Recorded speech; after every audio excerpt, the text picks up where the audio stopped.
In today's video, we're going to talk about the sensor's configuration. If we want to enter the sensors, first we opt for the needed unit, press the Edit button. We have the unit card in front of us, then we go to the Sensors tab, press the Add button. Let's do it on the example of a sensor of fuel level sensor temperature. So the type is simple. The sensor type will be custom because it will be more convenient for us to set it, to configure it. The input type is RS232. Earlier we can see that in unregistered sensors port RS232COM1 was used, that's why the input number is 1. Also, we change the name of a sensor, it will be sensor 3, for example. Next, we use the calibration type, and it will be by default as we need only the parameters coming from the fuel level sensor. This information is needed so as not to overload the main chart of a unit, for instance. For this, we use Display on Payload Chart. Select the rendering type and we opt for the line. It will be used for further amendments. Also, you can record the work events in here and select the sensors type. It can be either discrete or analog. In addition, we can record trigger count. We can record triggers, times of triggering, and we put the tick in this checkbox.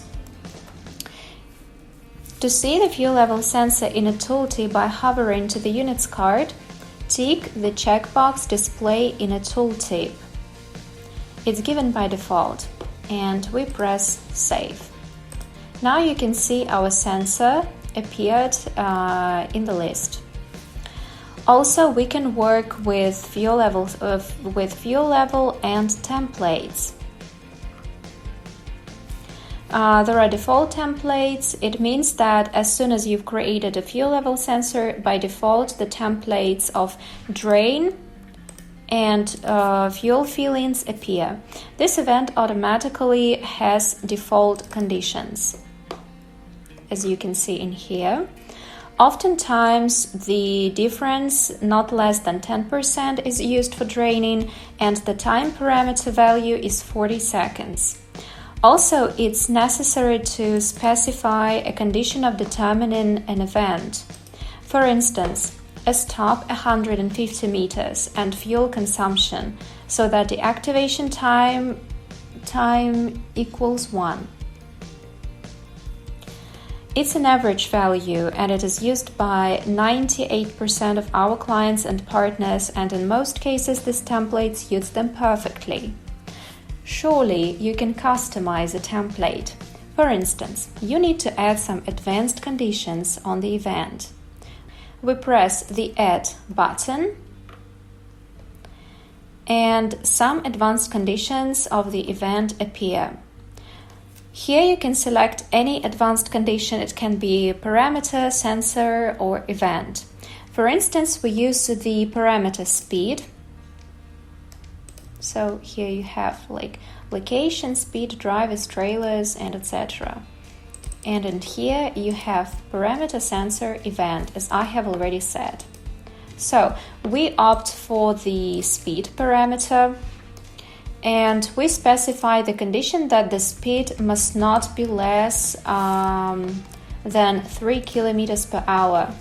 If we want to change it for 5 kilometers per hour, we enter the value that we need and tick in here and press Save. Now we have a customized condition. If we want to customize the template of fuel fillings, it's done by the same logic. As you can see here, we also have the difference not less than 10%, and the time parameter is 40 seconds.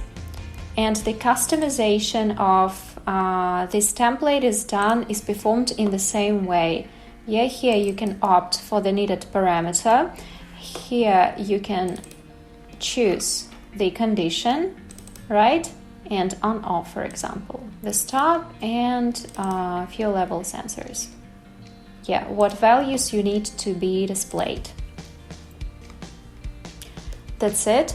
Thank you for your attention, and we will be happy to work on our platform together.